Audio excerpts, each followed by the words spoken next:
तो दोस्तों आज के वीडियो में हम प्रतिस्थापना विधि और विलोपन विधि के बारे में सीखेंगे।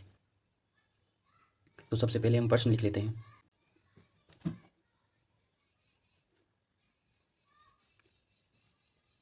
प्रतिस्थापना विधि द्वारा निम्न रैखिक समीकरण को हल कीजिए।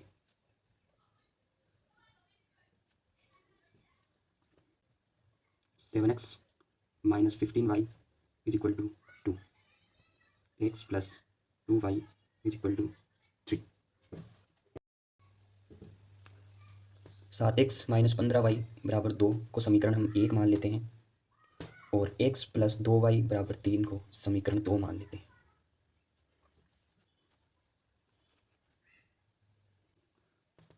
तो प्रतिस्थापन विधि में सबसे पहले हम किसी एक समीकरण को लेते हैं, जैसे कि 7x यानी कि 7x माइनस 15y बराबर 2 को लेते हैं। उसके बाद हमें किसी एक का स्थानांतरण करना होता है, यानी कि हम 15y को भी स्थानांतरित कर सकते हैं और 7x को भी स्थानांतरित कर सकते हैं, लेकिन हम हमारे कैलकुलेशन को आसान बनाने के लिए 15y को 2 के पास स्थानांतरित करते हैं। यहाँ 15y है वो माइनस का है, और माइनस का जो नंबर होता है, माइनस की जो संख्या होती है, वो जब इक्वल साइन के दूसरी साइड में जाती है, बराबर के चिन्ह के दूसरी साइड में जाती है, तो वो क्या बन जाती है, प्लस की बन जाती है। जैसे कि 7x का 7x इक्वल का साइन, उसके बाद 2 और ये माइनस का 15y इधर आकर के क्या बन चुका है, प्लस का 15y। उसके बाद थर्ड स्टेप में क्या करना होता है, थर्ड स्टेप में x के ये 7 गुणा के अंदर है, x के साथ क्या है, गुणा के अंदर है, और गुणा के अंदर इस 7 को हटा करके हम यहाँ क्या लगा देंगे, इसके भाग में लगा देंगे, यानी कि बटा में लगा देंगे। तो यहाँ तो केवल x ही बच गया, और यहाँ क्या बन गया, 2 प्लस 15y अपोन में यानी बटा में 7। यहाँ से हमारा x का मान निकल गया है। प्रतिस्थापन विधि में बेसिकली ये करना होता है कि आप x का मान को निकालते हो और उसको क्या करते हो, x के मान को निकालते हो और दोनों को बराबर कर देते हो। जैसे इस समीकरण में मैंने x का मान कैलकुलेट कर लिया है, अब मैं दूसरा समीकरण लूँगा और y का मान कैलकुलेट करके बताऊँगा।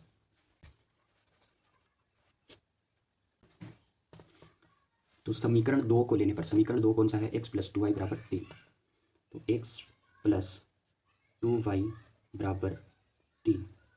अब इसके अंदर जैसे हमने पिछले वाले समीकरण में x का मान निकाला था, वैसे ही पक्षांतरण करके हम यहाँ भी x का मान निकाल सकते हैं। जैसे कि ये 2y है, ये इस समीकरण में प्लस का है, तो स्थानांतरित करने पर ये 3 के किस में चला जाएगा, माइनस में चला जाएगा। तो यहाँ क्या बच जाएगा, यहाँ सिर्फ x बचेगा। तो x बराबर 3 माइनस 2y, x का मान दूसरे समीकरण से हमने निकाल लिया है। अब x का मान पहले वाले समीकरण में 2 प्लस 15y बटे 7 है, और दूसरे समीकरण से x का मान क्या मिल गया है हमें, 3 माइनस 2y। अब इसके बाद थर्ड स्टेप में क्या करेंगे, हम इन दोनों को बराबर कर देंगे, और इन दोनों को बराबर करते ही हमारे पास किसका मान आ जाएगा, y का मान आ जाएगा।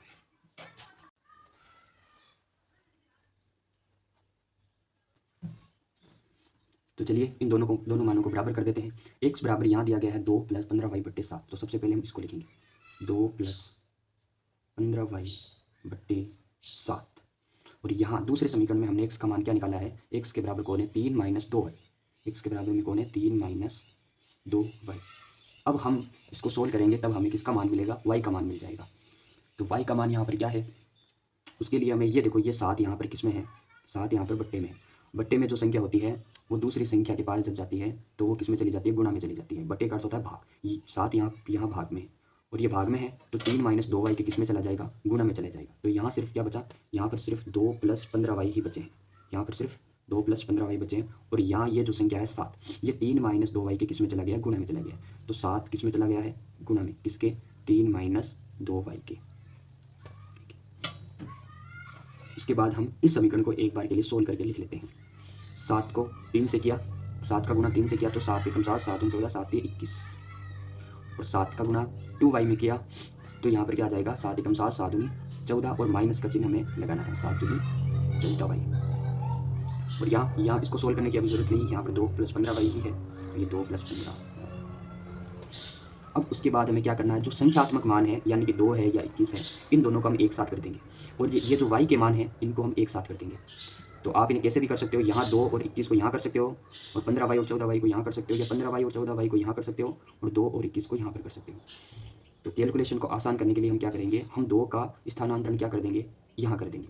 2 का स्थानांतरण 21 के पास करेंगे, और 14y का स्थानांतरण कहाँ पर करेंगे, 15y के साथ करेंगे। तो सबसे पहले हम समीकरण को लिख लेते हैं। हमारे पास कौन सी समीकरण थी, 2 + 15y बराबर 21 - 14y।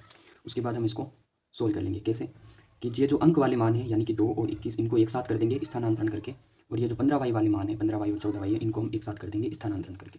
स्थानांतरण कैसे करना है कि यहाँ पे क्या लिखा हुआ है 15y है, तो 15y प्लस का है तो प्लस का 15y रहेगा, और यहाँ पर ये जो 14y है वो किसका है, माइनस का है। माइनस का 14y 15y के पास आएगा तो किसके अंदर चेंज हो जाएगा, प्लस के 14y के अंदर चेंज हो जाएगा।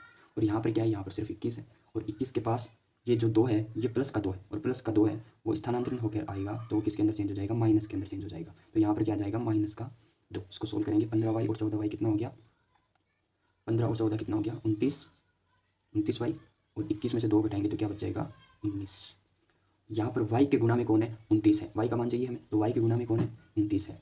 इस 29 को हम स्थानांतरित कर देंगे, ये गुना में है, ये गुना में है तो 19 के बट्टा में चला जाएगा, तो यहाँ पर क्या आ जाएगा, y बराबर 19/29, क्योंकि 29 क्या था, y के गुना में था, और गुना में जो संख्या होती है वो अगली संख्या के बट्टा में चली जाती है। तो यहाँ से हमारे पास किसका मान आ गया है, y का मान आ गया। अब हमारे पास y का मान आ गया है तो हम इसको किसी एक समीकरण में रख लेंगे, पहले या दूसरे किसी में भी आप रख सकते हो, तो उससे किसका मान आ जाएगा, किसका मान आ जाएगा, x का मान आ जाएगा।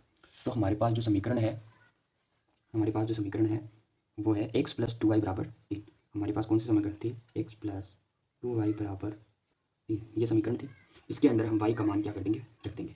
तो y का मान इसके अंदर रखेंगे तो सबसे पहले यहाँ तो x का x आ जाएगा, प्लस का चिन्ह, फिर 2, और फिर 2 के गुना में कौन है, y है, लेकिन y का मान तो हमारे पास अब है, तो y का मान हमारे पास क्या है, 19/29 और बराबर में 3। अब हम इसको क्या कर लेंगे, सोल्व कर लेंगे। इसको सोल्व करेंगे तो यहाँ पर क्या जाएगा, x का x प्लस का चिन्ह, उसके बाद 2 का गुना किसके अंदर करना है, हमें 29 के अंदर गुना करना है, तो 2 का गुना 29 के अंदर करोगे तो कितना आएगा, 19 गुना 38, और उसके बाद बटा में क्या आएगा, 29 बराबर में यहाँ पर सिर्फ 3 का 3 है। अब हम सबसे पहले इसको सोल्व करेंगे। इसको सोल्व करेंगे तो क्या करेंगे, यहाँ पर ये जो बट्टा में 29 बन रहा है ना, इसको हम हटा देंगे एक बार के लिए। कैसे हटाएंगे हम एक बार के लिए, इस पूरी संख्या को यदि 29 से गुना कर दिया जाए, इस पूरी संख्या को यदि 29 से गुना कर दिया जाए, यानी इसको भी इसको भी इसको भी, तो इसके बट्टा वाली संख्या है ना वो हट जाएगी। कैसे हट जाएगी बट्टा वाली संख्या, अभी देखो, इस पूरे को यानी इसको भी और इस 3 को भी, इन दोनों को 29 से गुना करा दो। अगर यहाँ पर मैं 29 का गुना इस पूरे के अंदर करवा देता हूँ, x + 38/29 बराबर में 29 का गुना यहाँ भी 3 से भी करवाना है, तो इस 29 का गुना 1 से होगा तो क्या बन जाएगा, 29x बन जाएगा। क्या बन जाएगा, 29x बन जाएगा। यहाँ से देखो दिख नहीं रहा है, 1 सेकंड, हाँ, तो इस 29 का गुना यदि x से होगा तो क्या बनेगा, 29x बन जाएगा। और उसके बाद 29 का गुना यदि 38/29 से होगा, देखो ये 29 है, और इस 29 का गुना यदि 38/29 से करवाओगे तो क्या हो जाएगा, इस 29 से 29 का कैंसिल हो जाएगा, इस 29 से 29 का कैंसिल हो जाएगा, तो यहाँ पर बट्टा में 29 खत्म हो गया, और यहाँ से 29 का गुना 3 बार 3 से कराओगे तो कितना आएगा, और 2 8, 29 87, 29 87 बन जाएगा। उसके बाद यहाँ क्या बच रहा है, यहाँ क्या बच रहा है, यहाँ पर सिर्फ 29x बराबर, अच्छा 29x प्लस 38, क्योंकि 29 तो 29 से कैंसिल हो रहा है ना, तो 38 ही बचा, तो 38 बराबर में कितना बन रहा है, 87। उसके बाद क्या करना है, ये 38 है, 38 यहाँ क्या है, प्लस में 29x के प्लस में, तो 38x के प्लस में है, तो इधर जाकर के क्या बन जाएगा, माइनस में बन जाएगा, और यहाँ क्या लिखा है, केवल 29x लिखा हुआ है, तो यहाँ पे हो जाएगा 29x बराबर 87 - 38। तो 87 में से 38 जाएंगे तो कितने बचेंगे,